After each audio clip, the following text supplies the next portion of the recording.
সন্ধানী দৃষ্টি কত দিকে যে যায়। কি ব্যাপার বলো তো?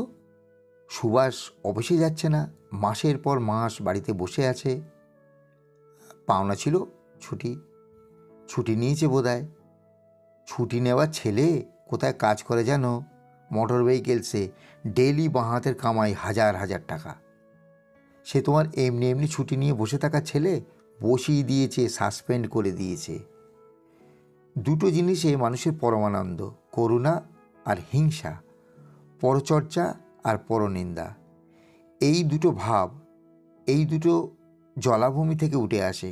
করুণা থেকে যা আসে তার থেকে নিজের অহংকার, রজগুণ, আমি বেশ ভালো আছি, তুমি কাঁথে পড়েছ, এই ভাবা মাত্রেই মনে আনন্দের মধুক্ষরণ।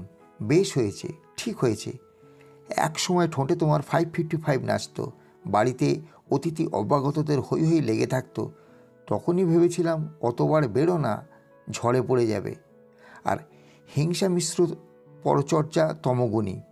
কেউ বড় একটি মাছ ঝুলিয়ে বাড়ি ঢুকছে, কি ঝোলা ঠাসা বাজার, সঙ্গে সঙ্গে প্রতিবেশীর মন্তব্য, বেটা পয়সার গরম দেখাচ্ছে। নিজের অক্ষমতা থেকেই কথাটা উঠছে, আমি পাচ্ছি না, তুমি পারবে কেন? দেখা যায় সংসারে যখন গৃহিণীর পেটের গোলমাল, তখনই পান্তা খাচাং ঝোল গলা ভাত। প্রশ্ন, রাতে কিছু খাবে নাকি? খিদে নেই। নিজের খিদে নেই তো ফ্যামিলির খিদে নেই, এই রকম একটা মনে হওয়া।